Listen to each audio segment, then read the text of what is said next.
News in English on 98.0 BRITOP FM.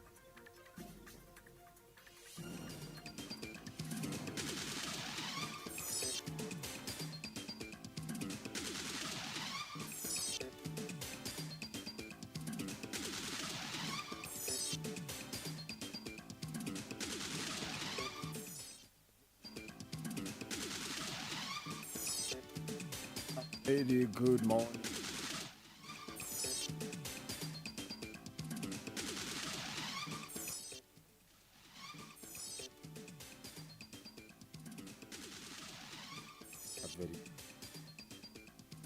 Very good morning, our dear listener of 98.0 BRITOP FM radio, but at BRITOP Karina building. For those who can follow us on our social media handles, you can search for 98.0 BRITOP FM radio. You will still find us. Our news in detail, the 27th of August 2026, the day Thursday of the week at 8 a.m. Amali Naitwe. Speaker of Parliament Jacob Oboth has warned that his office will not be used to exert undue influence on parliamentary committee leaders or shield individuals from scrutiny. Oboth said the parliamentary committees process business on behalf of the House and should be allowed to carry out their oversight function without interference. His warning comes amid concerns over government agencies and public officials who have allegedly refused to appear before parliamentary committees to account for public resources. In a firm communication to Parliament, the Speaker said he had noted attempts by some entities to approach his office to lobby against and block committee summons. He directed all entities summoned by parliamentary committees to respect Parliament and appear as required, saying refusal to do so undermines Parliament's constitutional mandate to oversee the use of public resources. Members of Parliament welcomed the directive, saying some officials and government agencies had become habitual defaulters, frustrating the work of oversight committees.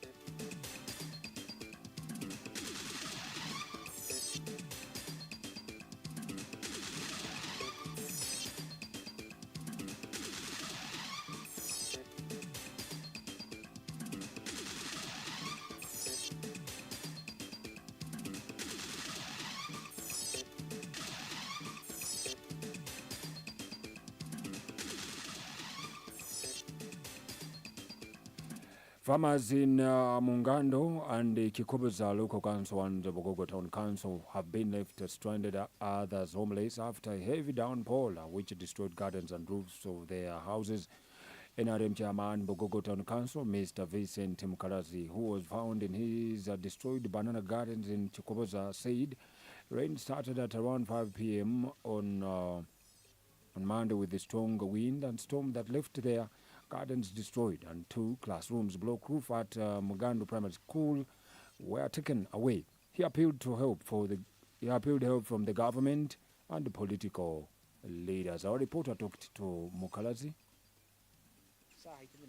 So abantu bona bali kubi abacyara abaronya mwandu wakazi abana bana yinjwe grosu tena hakurara na sazi mu bampansa mu trading center so injwe genzire ni isomero mu mutaka nayo rindi genzire office ya prime minister tuyambe.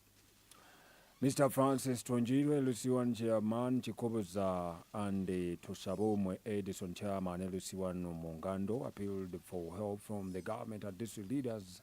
in terms of iron sheets, seeds, tap lines, and any kind of support. Leaders together.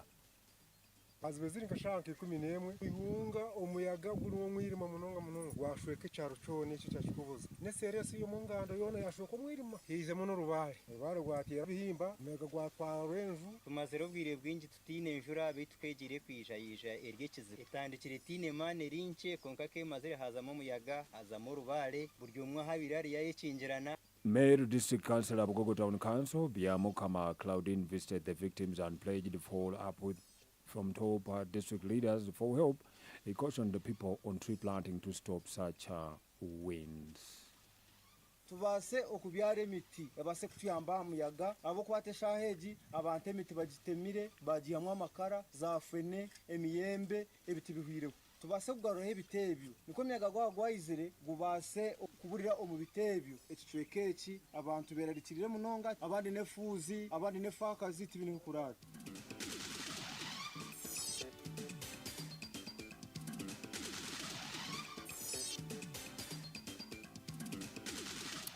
President Yoweri Kaguta Museveni has thrown his weight behind the anti-corruption field tours led by his local government ministers Balaam Barugale and Justin Namere, saying the public gatherings are exposing widespread grafts that has shielded by officials and sections of the elite. In a statement posted on his social media handle, Mr. Museveni said concerns that Balaam and his deputy Namere were merely bumping into issues blindly during their inspections were unlikely to be justified, arguing that the frequency and scale of corruption complaints made the field operation necessary. Museveni said he had personally encountered numerous complaints about corruption during 2026 general election, forcing him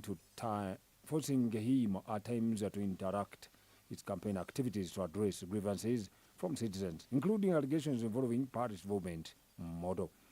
He also cited complaints from elders in Bunyoro who reportedly told him about the alleged sale of local government jobs, alongside reports of ghosts among learners and teachers in government, schools, and similar irregularities in public health centers.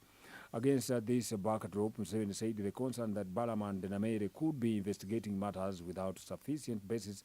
was not supported by the evidence coming from communities. He instead called on for Directorate of Public Prosecution to assign a dedicated officer to rapidly assess the evidence being collected and ensure the suspects against whom sufficient evidence exists are prosecuted.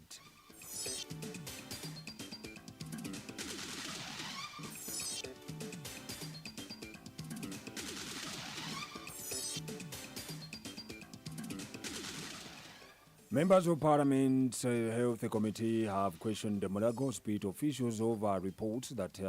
bereaved families are being charged up to 150,000 Ugandan shillings to collect the bodies of their deceased relatives from the hospital mortuary. The committee summoned the Malago hospital officials on Tuesday to explain the reported charges. However, the officials reportedly denied that families were being asked to make such a payment. Committee Chairperson Dr. Julius Ruud Mande said the committee conducted its own investigation at the hospital and found that some families were indeed being charged. He described the practice as unacceptable and warned that hospital officials against misleading Parliament about charges imposed on bereaved families. Ruud said families who lose relatives at Mulago should not be charged to collect their bodies, particularly when the deceased had been receiving treatment at the hospital. The committee is expected to use its findings to determine the circumstances surrounding the reported charges and hold those responsible accountable.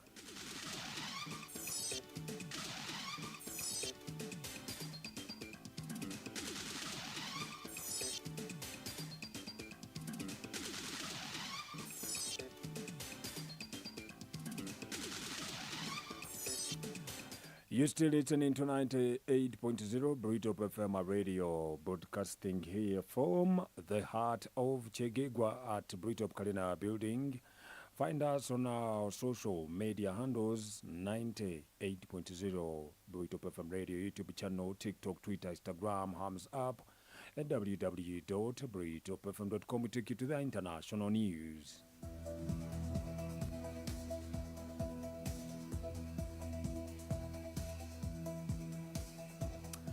In a tragic incident, a Frankfurt airport worker has died of malaria after a rare outbreak led by 6 employees are contracting the serious infection spread by mosquitoes. It is believed that mosquitoes arrived at Germany's busiest airport on a plane, according to German public health officials. The remaining 5 infected individuals are receiving medical treatment. A spokesperson for airport operator Frankfurt said traps have been installed at the airport and mosquitoes captured will be analyzed in the laboratory to determine their species and origin. It was reported in July that the outbreak involved 4 infected workers. The Robert Koch Institute, a German federal government agency and research institute for disease control and public health, previously said the 4 employees fell ill between 4th and 6th July, and the mosquitoes were brought in by plane. The institute said malaria in Germany almost exclusively affects long-haul travelers who were infected in malaria endemic areas, and that malaria transmitted within a German airport is rare. The last case of airport malaria was in 2023, also at Frankfurt Airport. The media has contacted Frankfurt Public Health Department, who is leading the investigation into the outbreak, for a comment. More following on that, in case results come out, our media team and our news desk will handle and give us more feedback on that. That marks the end of our news in this lovely morning. Probably a recap of our news headlines. A speaker of both warns agencies that he won't shield culprits. Museveni backs Balaam, Amere and corruption tours, urges prosecution of culprits. German airport worker dies of malaria after mosquito arrives on a plane. Have a brighter in a beautiful Thursday. Good morning. I'm Ali Naitwe with the news.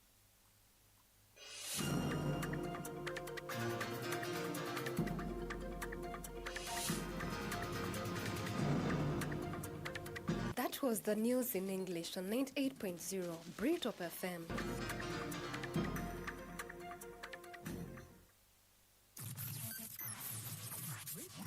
BRITOP Radio 98.0 FM. Your hometown radio station. Echerezi Chabantu, the light of the people. When we say BRITOP FM radio, this is what we mean.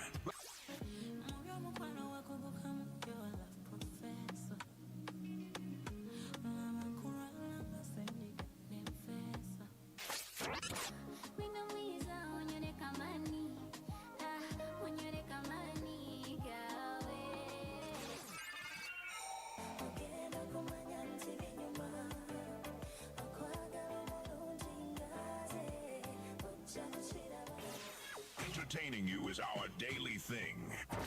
When you move, my heart kangaroo, 'cause I love what you do, my heart kangaroo. More coming on your way now. Stay tuned to your favorite radio station. TWIMUKE, Mr. Cash, Hamuna Rwanga Charles, the microphone soldiers. Zino mbandule zenyine, ebigambo nyenjakara, ebirikusekesa, hamuna ebyokumanyisa, mu programu TWIMUKE, tuli hamu.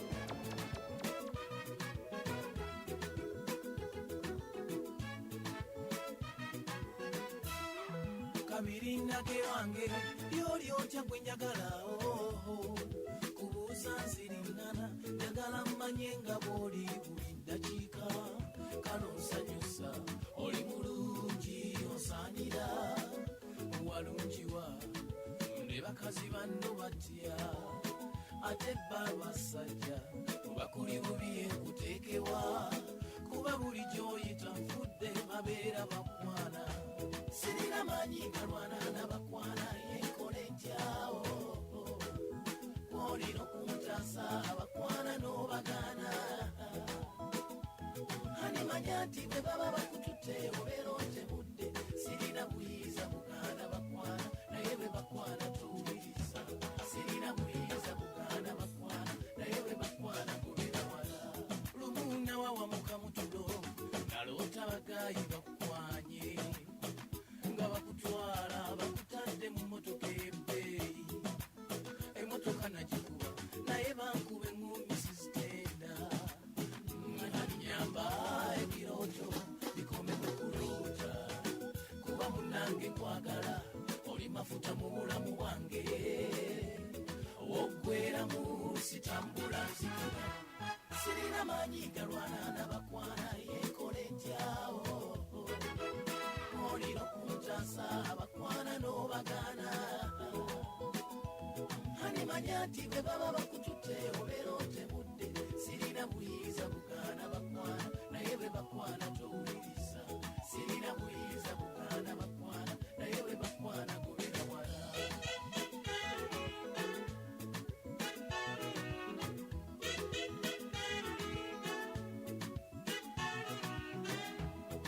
nyumirwa nnyo obulamu bwembanga ndinaawe ekiba kika oli mukazi mulungi na buli kyolina ndaba kikambwe figayo nnungi empisa nnungi amaaso kika ebirala kansirike kuba bwembimalayo mbalaga nyumirwa nnyo obulamu bwembanga ndinaawe ekiba kika oli mukazi mulungi na buli kyolina ndaba kikambwe figayo nnungi empisa nnungi amaaso kika ebirala kansirike kuba bwembimalayo mbalabula oba mupya buli lunaku tokaddiwa maaso gange nabanga nawe olubeerera akasusuko kaweweera tomanga wendi kubanga mpagala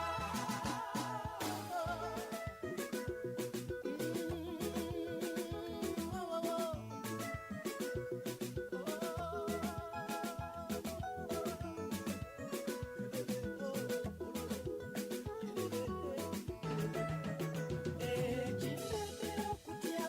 kwekuba ntinepeta batwogerako mutonsanira oli mulungikira singala nnyo nagamba ki kusaba kwoba obalaga nti nsaanira nze buleke bigambe walonda wasalawo era mpowe tebiyingirira lavu yaffe mama nze buleke bigambe walonda wasalawo era mpowe tebiyingirira lavu yaffe nze bindeke bigambe walonda wasalawo era mpowe tebiyingirira lavu yaffe bindeke nze bindeke bigambe walonda wasalawo era mpowe tebiyingirira lavu yaffe nze bindeke bigambe walonda wasalawo era mpowe tebiyingirira lavu yaffe nze bindeke emotoka nagikuba naye bankube ngumi sizitenda nyamba ebirooto bikomeko kuloota kuba munange nkwagala oli mafuta mu bulamu bwange woggweramu sitambula nzikira sirina maanyi galwana n'abakwana yeekole ntyawo olina okuntasa abakwana n'obagana hani manyati bwe baba bakutute obeera otebudde sirina buyiza bugana bakwana naye bwe bakwana towuliriza sirina buyiza bugana bakwana naye bwe bakwana gobera wala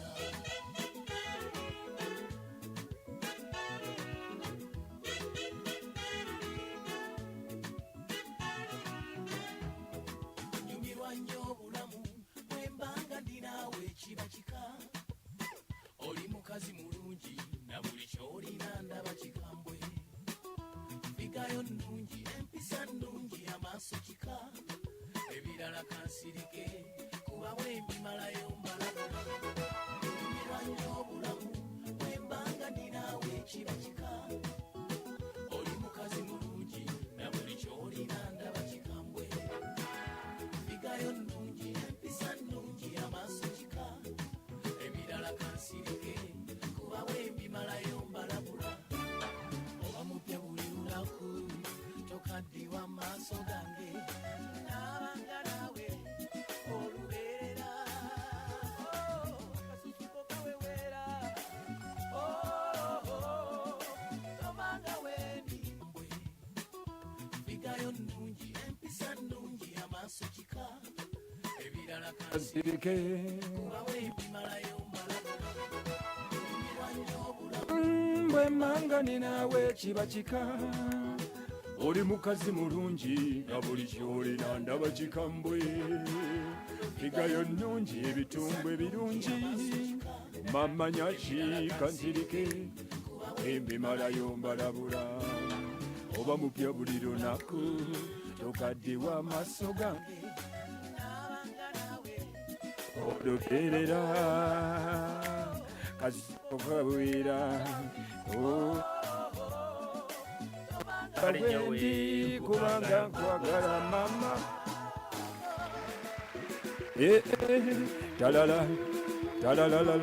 talala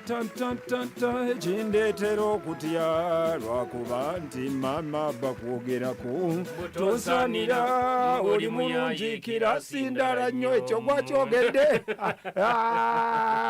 BRITOP FM radio ekyetezi ky'abantu back to back that is Amitsa Makula kabiri nagakaza kabanyomera ennyo abali mu love muhabbato banange dakanzeza binemizogeza kamongo kasebiriza enchakara bali mawalavo kaza kawo kabanyomera kabagire kuliko makuru mu lulimi olujungu pole n'omukulu wa direito gabasaba wagawure kulunga muno nyanyimbe omusajja yafudde lwansiri omusajja afiire habu emibu oba bagire nka sokole mukumuruma mubo gwamwito gumusigiro omusujja gwa malaria naye tetumanyi bagujjewa tebagutusibako munankani basogutusibaba tebawulira bananka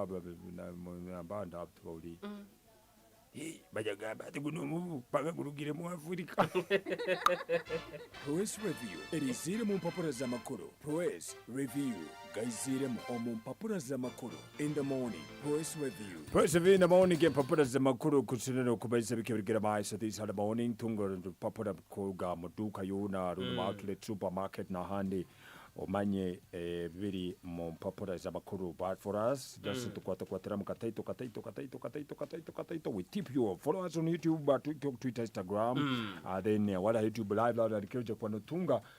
taruhu yadde okwekangamu okyetegerize omupapula lwabukedde papula lwabukedde bukedde passport yabo package abana okusoma abana basaba kusoma holiday bwe batungira olupapula bajuze ezo max SST bagiresire P6 na P7 oja kwa nogero rano papula lwabukedde emmotoka zaanita amongi obukwakulizo bwe bazitaddeko fayiro ye egulumbya police apeji akabiri house arrest nesokurugawo ohiraho terms and conditions omuyimbi nakinku afiiridde mu myaka 8 ani oyo yoli dole wati patot abayingi ntomwayire ekigambo dole y'omwana manyire Museveni akonedde mu balamu ne Namere apeji akana agambibwa okufa naziikibwa akomyewo nati nasatiza ekyalo bintu bino kabirolo jweri jalimande saidi za Kibale region yoku Bunyoro za region tamo ya there ebyanita biro OCIA asazeko Putin n'obubaka obukambwe apeji akatano kiki kigenda mu maaso mu nsi ebyemizano ebyensimbi ojja kubitunga kali nanye rupapuro radere moneta ndine mu ngaro zange rugalesire rwegera wakoleka ensonga ekwatagaine apejeri ya kabiri ebyaba bakazi bakurabamu akandi bete basingo mothers abato kandi nebezire mbahangura mbicweka ebitali munabim bayisire babikutiraho kandi ojja kubona bisangamu engere kwano yitegereza bayisire dere moneta bakucenchura ensonga ekwatagaine awama na agandi gete estimate over akandi okubalira kwa obukarwaire kakoka ko munywerero kurabira mu Uganda AIDS Commission akandi bayiziba indicatinga bayoleka records ezirugire yo niboleka mbo buli mwaka abantu abakwingana emitwaro esatu na akasanju nibakwatibwa akakoka ko munywerero abo bali bashyaka bati niboleka mbu kindi kiretereza akandi omuhendo gwagenda buli kiro omihanga lya Uganda abakwatibwa akakoka ko munywerero abakwingana 10 eri peji ya kasatu baija hanu bakutematemera mu bintu byebikuletereza abantu baletereza okukwatibwa akakoko munywerere bayizira bakuteramu enkoze sembi eya kondomu hansi ya heroho then na testing kits obe bikebera nebye bimu ebikuburabura kandi kusanga batakubifunire baije bateka ensonge ekwetebwa ako kunywa omarwa gete alikaho bakambire ngo omuntu bwakumara kunywa ensonga bagisobori hano when you take alcohol and excited your judgment is impaired. Kujajinga ni kutandikira kuizira maiso okusaraho ni kulema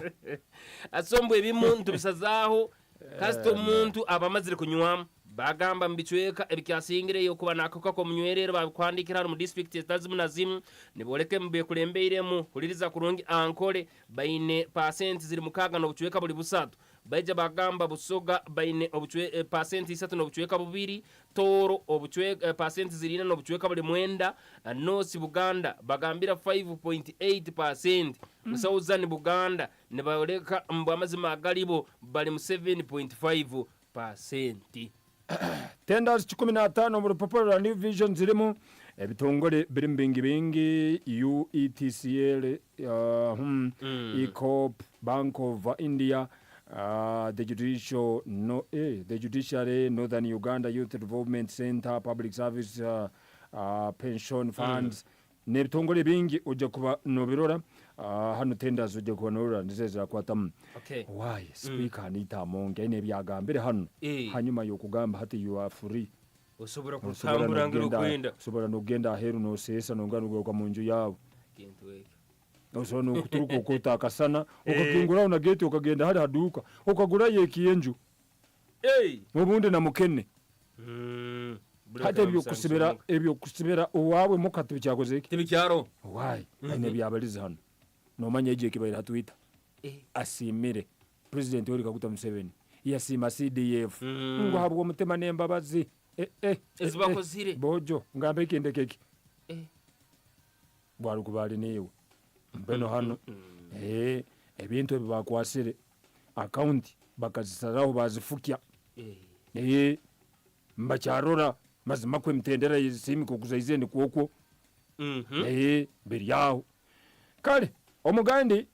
bagambira abamahi mukole duyiro muikale muri physically fit nora bana bo bwisiki hano bo bali patriotic think bakenga Center Forces Drill Competition mu abana bo bwisiki bajwere busikati buri kuolekia emite bagiyeta batawe emibanda nemibanda mukota size nkoto nentaito zine kubayirese hano timanyo bakaza kigimusaki abana bagamba mbino hano uje kuba no birora makuru agandi garimo ibyo bumezi kaguza commissioner ngo government nerindeta baroko manufacturer bana babitabatawe abakorera abari ma factory agumuka nga Uganda usanga ina abakorera hano ebintu abaine factories zabo nkabana Uganda ngo government ne barindeta how are they protected manyira hati mukamasi tubaho na large farms ariho ikibagita unhealthy competition large farms usanga zirugira heru nizija zicompetinga competition zikora na za mandazi zikora donati hati kandi zo zisarahebei that is unhealthy competition government value surveyor mugenzire bamugambira wa ijo bisobora kandi na katano ikikwatagana na compensation engudo zinayikoraba is it true abantu bano batungire ku compensation zabo nibo benyini mbeno hano ijo bitebi Museveni agambire mutakwataho na mere na baram ikibakore ekyo kine kukigwire ensi kine kukigwire abali benguzi naba mu batina commercial break I want you tonight kimwana maka no bunga mu rubuga no serwaki Nsera achali birungi turukumana na mbere kusangwa kandi namanyayo ngambira mwana mao nasangwa ha smartphone house omutawune kegegwa opposite na Petro City amarugenda Kampala aheru wao harotenti no muzindaro ni gutere ndongo buli kaire natunda kamukamu hamuno kusubuza akasenta akataito muno amasimu marungi muno ga Itel, Infinix, Tecno, Camon asuma ga kapesa hamuna phone accessories ngatada za amasimu earphones cables amanda amarungi muno original amasimu gakebanja mpora ga smartphones twara smartphone ogenda orashye usasoleke mpora ewayeze amashanyarazi switches extension cables balubu z'amasanyarazi gona sockets remote za TV radios ufakase kurandongo musaizi zona nombeka byona TVs musaizi zona halinya masaluni babaletire dryers kandi omunge batuletera fani okuwanise kitungutama munju yawe rundikyo mu office akwinire simukadi za Airtel na MTN hamuna simukadi ezalaika obuhereza bwa mobile money bwa MTN na Airtel sola zenungi za India Japan hamna China battery zenungi muno pasi za masanyarazi hamna pasi za sola muhikire ha namba ya simu 0786 M054 hamuna eya WhatsApp eya 0754 kendera isatu ohura akaruru kamasemerewa abantu bakegegwa mpara kakabara puyo kabweza cyaka tukasole n'ebicweke bindi byona abamasaluni gabacyara gabaseija nenywa abamaduka abamperiza katebe kandi obugwagwe ina hanketo yawe ni baba Alan and Sons Beauty Shop chegegwa hanjo za mgurusi Sedraka Senkoza mpara stage opposite na Central Market mpereza matunkugambire bakuletire abayire na atero ruhanda nogenda Kampala okusubule bya salone akaire kano wagondo murire duka rugogoma abukusubuza no kutunda kimukemu gamba wholesale and retail ombikwato bya saluni nebyo kwenyiriza byona abo abacyara n'abasaija kankomere mukimukemu ebirungi nkarukome mbibo omubizigo bakwinire petroleum jelly body cream ebizigo bikutukuza hamwe n'ebyo bitarukutukuza lotion zezo hair gels hair sprays omubika byona abacyara habwe bisoke weaves wigs tinted dreads braids ezo zona zero zijwire mu n'ebindi bingi muno obuhoho botagamba nizo perfume ebikebisyaka kandi ebiroho royal active man and woman yuri roll-on n'ezindi nyingi abo abasaija mashini kasara isoke spirits n'ebyo byone bikwetagisa omusaluni yawe n'obisangayo dole zokwegera okusiba isoke necklaces puff dole okushana nawe lipstick lip balm lip gloss eye pencil cutex copper girl powder n'ebindi byone byokwekoraho nozuka kurungi saloon towels dryers comb gambe ebisanuruzo kandi obunta kwebirwe hari warikwetaga sabuni kanaba kesisiriza kabinga mbarabi hamuneze zo kwetukuza otereho neze kulinda skin ndo rususu rwawe nozuka kurungi aba Alan and Sons Beauty Shop ne batunde ebyo byona omukusubuza gamba wholesale and retail abeye nungi na customer care abo order no kaguza baterwe simu rundi bakire namba za WhatsApp nizo zimu 07 M 50 hamwe na 0708 55 ana naina 50 abantu bakasambya butera rw'obunyonyi chegegwa mutawuni nebicweka binyakotorire kasambya onyekirize mbanjure ba Toro A&J General Suppliers abakusanga mutawuni kasambya opposite na store y'abahinde nibatunda kamukamu no kusubuza ebintu mu maduka nka omucheri mu bikabya Bismart Flour super nebika ebinde extra sukali emigati amajani ebinzale obusera bwa soya esoni y'obuhunga bwa muhogo hamuna ebicholi cooking oil mu liters zona engano mu bikabya Azamo Supreme Blue Ribbon ebitumbisa nibatunda ebiyimba kawupizi treza mahuli emigati amandazi nebintu byone byeduka ebyo kwisa makagawe omuhete natunda beyo muhindi yenyini ebyo kunyibira kweyera ebinyakuri mu fridge sodas amaizi minati maide kombucha drinks hamwe ebyo kunywa bindi okanagwa nebirime hakasente akarungi muno oyine bicholi ebihimba oburo omugusa no hano henyine bakwine Toro and J Snacks Point nibatunda chips and chicken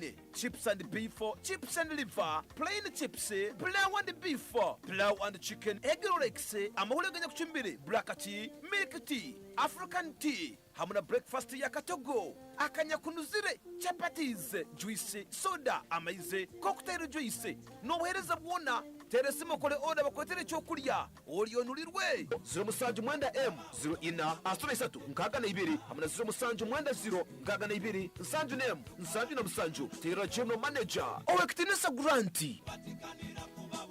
okutangirira okwebaganiza ne baba smart shoppers supermarket kyegegwa mu tawuni opposite na police enkulu haina Gilman hotel okugula ebintu ebyebaganiza omu kids corner haliyo baby bags mama kit abafu enkoto n'entaito baby shoes obugoye bw'abaana ab'omu kisika habwa curtains and beddings mattress protector kandi eri waterproof bed covers obutimba bw'emibu ombeka byona door mats habwa kitchenware flasks esahani glasses foka ebigiko hamu n'ebindi omulaundry corner detergents emiti ya sabuni ez'obuhunga eza box hamu n'eza packets habwa amasomero hamu na office ebikwato bya stationary bijwiremu rims ebitabo omusaizi hamu na brand ezirikwahukana mathematical sets calculators hamu na diary books files pen obutabo obutaito n'obukoto albums ez'ebisana ebikoto n'ebitaito flames ombyokunywa wines spirits amaizi soda energy drinks hamu na soft drinks zona ezirikufuka hamu n'ezikutagata sirimukayo otunga ebisembo by'okuhereza omugonzibwa waawo habwa amazarwa ebintu babisoroize okuruga munuka hamu na nseri y'amayanja tera esimu 0772 smart shoppers you ultimate choice. muzeyi neki wayana screen byona kawabyegura uze ogumwanya nkira mutwa mushanyanyu gwakayi aguje screen yampa flash guyankere byeshongoro konka byona bifukeyire churo chimwe angarurije shante janje manyati buri hiwashanga ngo ine kugura ibintu by'amashanyarazi ebyo rayesige omukayawe konka haryo omugisha gwijara umwe mbweno ryo muntu wabwisha mitwe yankoko chebando omukahunda nebicoke byahinguririze garubo aharyo aba God's Favor Electronics and Video Library bizire kumara hebizi bebyo byona nibashango muri Garuboreka Trading Center oshungine na roundabout hina stage y'aba boda bakuretire screen enchamwe n'empango chargers radio woofer amasimu aga smartphone hamwe n'agamapesha flash disk C hamwe na memory cards enunji kandi empangazi nibateke byeshongoro films aha flash esimu yawe hamwe na memory cards kandi bine no buhereza obwa mobile money kusindika kasente kawe no kukakira omu mahanga gona kandi obuhereza bwabo n'obwakabeyi karungi munonga nesheko busheko kwenda kumanya obukukiraho gambana Dr. Success ari 0755 oba 0709 ne baba God's Favor Electronics and Video Library omuri Garuboreka Trading Center. Tune to your favorite radio station, bringing you closer. Always educative, informative, and entertaining. You. 98 BRITOP FM Radio, the light of the people.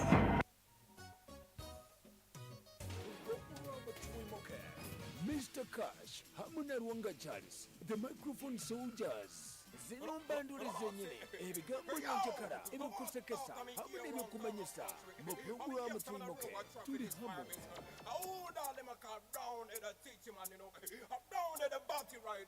Excuse me?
chenda na minanga katonyoza zero BRITOP famba ichewezi chaba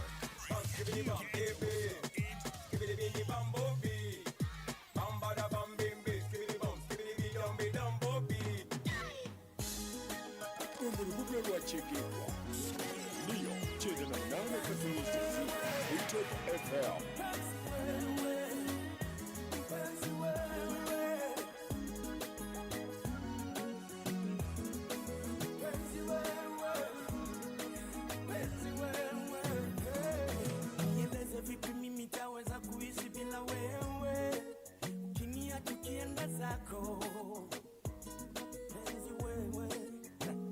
Kama ni ukweli yale nasikia kwa majirani, na kwa mutakuja kwenda zako. Uliniahidi tutakuwa tukijadiliana, kwa maswali yangeleta utata. Kwa nini chini unanificha yanayokusinya, lakini unayosema kwa majirani? Kwa nini kando kando unanificha yanayokuudhi, lakini unayoteta kwa marafiki? Ukiniacha nitalia, ukiangaza kwanza baki naumia. Kama ungelijua uoganilau ukapoteza, ndio nasema baby, nakuomba please baki na mimi. Nasema penzi, nakuomba baki, tujaribu tena, tunayo nafasi ya kuanza tena, tunayo nafasi ya kujikosoa, haturudi nyuma kamwe.